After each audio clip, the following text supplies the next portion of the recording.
Bonjour à toutes et à tous, bienvenue dans l'émission Littoral qui est donnée aujourd'hui sur le toit de la capitainerie du port Camille-Rayon à Golfe-Juan. On a voulu savoir comment fonctionne un port de plaisance, quels sont ses acteurs et qu'est-ce qui se passe sous le rideau du VIP.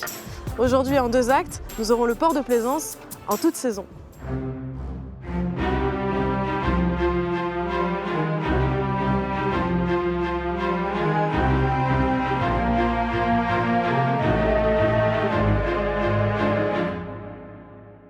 Le port Camille-Rayon, c'est avant tout une équipe qui veille à la fois à la sécurité des yachts, à la gestion du matériel, mais c'est surtout un port qui prend des allures d'un hôtel 5 étoiles durant l'été pour accueillir ses invités.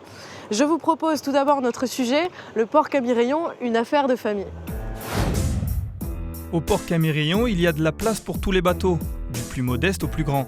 Ces 13 hectares abritent 841 bateaux, allant de 6 mètres jusqu'au super yacht de 75 mètres de la Grande Plaisance. Corinne Dany travaille à l'administration de la capitainerie et connaît bien les besoins des équipiers et des propriétaires des yachts du port. On a 2 services un peu distincts, bien distincts même. On a le service exploitation qui s'occupe principalement des quais, du plan d'eau et des commerces. Et le service administratif, on s'occupe de la gestion, de la location et de l'accueil, principalement des clients. On demande beaucoup de discrétion par rapport aux propriétaires des bateaux, qui appartiennent à des sociétés offshore.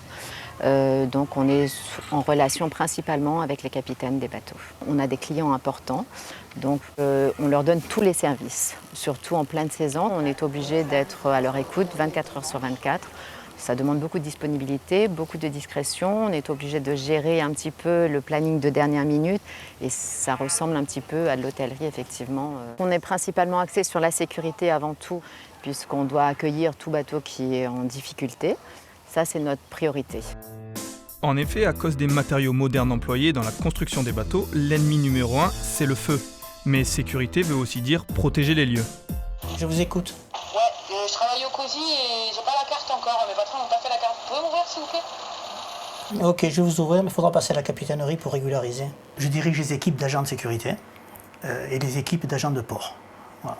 Les agents de port font le même travail que les agents de jour, dans la nuit, et avec un accent sur la sécurité. Il y a des rondes qui se font sur le plan d'eau. On a des caméras, on a plusieurs caméras sur le site. L'agent de port s'aperçoit quelque chose qui ne va pas, il prévient l'agent de sécurité qui va intervenir.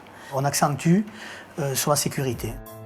Outre la sécurité, les agents du port sont debout bien avant ces marins. Dès 6 h du matin, les agents achèvent leur tournée de comptage de bateaux pour relever les départs nocturnes. Le pointage, ça fait quand même partie intégrante de notre travail, c'est-à-dire qu'il faut pointer tous les bateaux qu'il y a sur le port pour en fait voir s'il y a eu des entrées, des sorties. Tous les matins, en fait, c'est ce qu'on fait. On fait tout le port à pied en pointant tous les bateaux, c'est-à-dire qu'il y a environ 850 bateaux. On doit pointer les 850 bateaux. Le milieu marin est extrêmement corrosif, et pas seulement pour les métaux. Le port doit remettre à neuf les quais et chaque année, les agents exécutent les travaux hivernaux. Cette année, c'est au tour du quai 38. On a des pontons à neuf à refaire quai 38, qui a été fait l'année dernière. Ça commence par appeler les clients qui sont sur le quai 38. On enlève tous leurs bateaux, on les met provisoirement sur d'autres places libres. Ensuite, la société prévue pour faire les quais arrive, et là, ils enlèvent tout, les vieux appontements en béton qui sont fissurés, qui sont cassés, et ils refont le nouveau quai. À l'arrivée des beaux jours, les mouvements des yachts s'amplifient et les agents sont aussi là pour aider avec les manœuvres. Il faut aller au 3604, le bateau Birdie. Il tape à quai. Ok, j'y vais. On sait les bateaux qui doivent arriver ou qui doivent partir. C'est un roulement qu'on fait constamment. Arrivée, départ, tel bateau il vient, tel bateau à telle heure.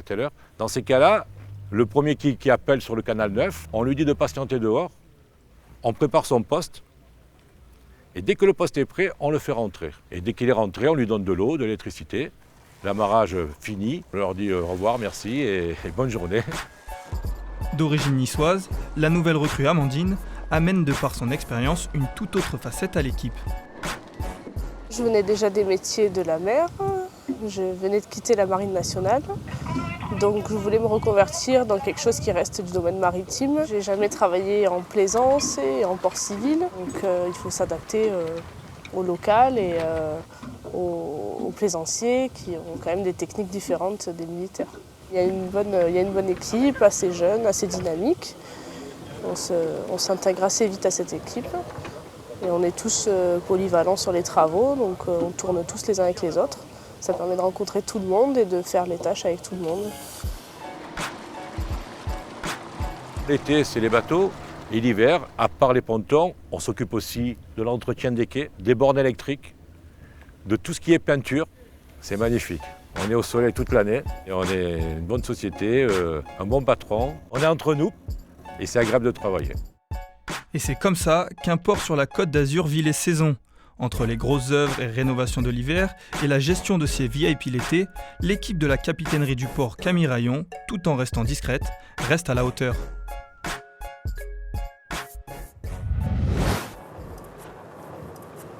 C'était Port Camille Rayon, une affaire de famille. Et avec moi sur le plateau aujourd'hui, j'ai monsieur Pierre Rayon, président-directeur général du port, et monsieur Claude Blackman, administrateur du port.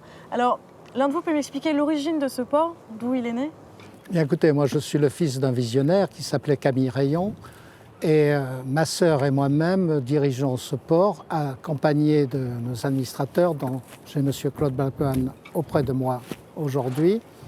Et ce port est le symbole du joyau de tous les ports qu'a fait Camille Rayon dans toute sa vie.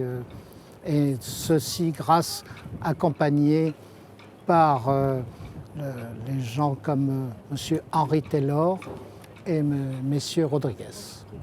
Et quels sont les enjeux d'un port de plaisance dans la région PACA, M. Blackman? Eh bien écoutez, le premier enjeu, c'est un enjeu économique, bien sûr, c'est de première importance. Il faut savoir que le port Camille Rayon est le premier employeur de la commune, valorise Golfe-Juan, y compris ce qu'on dit les potiers et autres, en emploi direct, indirect. Et d'ailleurs, ce qui permet à ce que tous les artisans alentours puissent s'exprimer, qu'ils ne pourraient pas faire s'il n'y avait pas des ports comme celui-ci. Et c'est un port qui justement est prisé, convoité? Oui, déjà parce que c'est le plus moderne, donc celui qui a les meilleures infrastructures. L'environnement, il est dans ce qu'on appelle la plus belle baie du monde, protégé par en face les îles de l'Érins, de l'autre côté le cap d'Antibes en fonction des vents, et surtout prisé par des gens qui aiment l'environnement. Voilà, c'est la baie de Golfe-Juan et le port Camille Rayon. Merci. Et Monsieur Rayon, quelles sont les pistes de développement, les pistes pour améliorer un port de plaisance? Écoutez, il y a tout à faire. Demain, on fera mieux. Déjà, c'est déjà pas mal. Mais aujourd'hui, le port est un havre de paix. Demain, nous l'ouvrirons encore plus à la ville, parce qu'on a rajouté des kilomètres de promenade pour que les gens se sentent bien. Quoi de mieux que de regarder ces merveilleux bâtiments. Merci. Maintenant, pour notre prochain sujet, on s'est intéressé à la préparation des yachts pour l'été, avec le sujet « Les pros du port » de Camille Rayon. Simon Anthony, capitaine depuis 15 ans, connaît bien le fonctionnement du monde des yachts. Il s'occupe à l'année de 2 yachts et de leurs propriétaires. 2 débuts de saison importants, c'est les festivals de Cannes, qui est plutôt vers le 12-17 mai, et les Grands Prix de Monaco, qui est la fin du mois mai. Et là, les bateaux sont loués, ils ont une place à port à Cannes ou à Monaco, et ils font les fêtes à bord les bateaux pendant ces événements. À partir de là, on est en juin, juillet, août, et on voyage partout dans la Méditerranée, dans les Adriatiques, et tous les points, je veux dire, importants d'être vus dans la Méditerranée. Voilà. Nos bateaux sont les hôtels 5 étoiles flottants. Ce que les clients ne voient pas en bas, c'est tout ce qui est moteur, tout ce qui est ingénieur. Ils voient tout ce qui est en haut. Le charge de toutes nos batteries, les batteries les moteurs, les bateaux service, combien de gasoil on a à bord. Chaque bateau est différent. On a 3 types de propulsion sur les bateaux. On a les hélices traditionnelles. On a une hélice qui s'appelle Arneson. Et Arneson, c'est un arbre d'hélice qui bouge. Et finalement, on a cette propulsion hydrojet.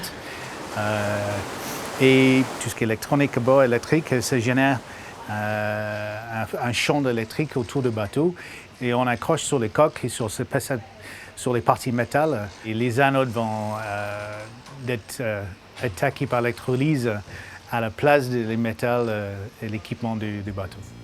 Stéphane Delfino, importateur d'une marque de bateaux norvégiens, est responsable de plusieurs bateaux sur le port. Il travaille aujourd'hui sur un open de 8 mètres. Le bateau, on l'a livré neuf il y a 2 ans et je viens donc de le vendre. Il part pour le Danemark, donc on est en train de le préparer pour le transport. On est en train de démonter quelques éléments et on va le préparer pour son transport. L'hiver, Stéphane s'occupe aussi du gardiennage à flot. Et si le bateau reste à l'eau, c'est à lui de le réveiller au printemps. Voici sa recette. Le bateau est hiverné, donc tous les coussins sont protégés, les moteurs sont hivernés. Donc à l'approche de la saison, on va remettre en fonction tous ces éléments. On va sortir le bateau dans un chantier, donc le mettre à terre. On va faire une nouvelle peinture sous-marine, on va faire la révision des moteurs. Ensuite, on va essayer le bateau en mer, s'assurer que tout fonctionne. Si on décèle des problèmes, on va les régler de telle façon que quand le propriétaire arrivera, il pourra profiter pleinement de son bateau sans se soucier des éléments qui sont relatifs au nautisme. Sur le port, l'homme de la situation, c'est Marc Bourdon. Il tient la concession d'une marque de moteur qui se trouve dans la plupart des bateaux de plaisance. Je suis là depuis le début. Donc j'ai commencé là-dedans en mécanique bateau en 85 et j'ai connu le tout début du port, de nouveau port de Golfe-Jean. Les clients ils nous contactent souvent par le site internet. Si on peut réparer, c'est une réparation vite faite, on la fait sur le super yacht. Ou si c'est trop grave, on est obligé de la débarquer, la ramener sur le port et la sortir de l'eau pour pouvoir la réparer, quoi. Le chantier Rodriguez, pour nous, c'est une facilité de travail parce qu'on peut poser un bateau et le laisser même un mois, ça leur pose pas de problème, parce qu'ils ont de la place. On travaille vraiment en collaboration, il n'y a pas de souci avec eux. Construire, vendre ou naviguer, la plaisance est pleine d'acteurs professionnels qui, pour la plupart, n'y voient pas qu'un simple travail. C'est un plaisir. Imaginez, en été, on voyage partout dans la Méditerranée. On est privilégié d'un côté d'être dans des endroits extraordinaires et d'arriver en mer et pas par les routes. Ça donne un aspect différent de chaque endroit qu'on visite. Et bien sûr, c'est un plaisir. Moi, je suis payé de faire quelque chose qui me fait plaisir. Les techniciens du port qui travaillent en toute discrétion arrivent bientôt à fin d'œuvre. L'été va pouvoir démarrer en fanfare avec le Festival international du film à Cannes ou encore le Grand Prix de Monaco. On leur souhaite à tous une belle aventure et une belle saison. La rédaction du Littoral vous remercie pour votre fidélité, vous dit à bientôt et bon vent.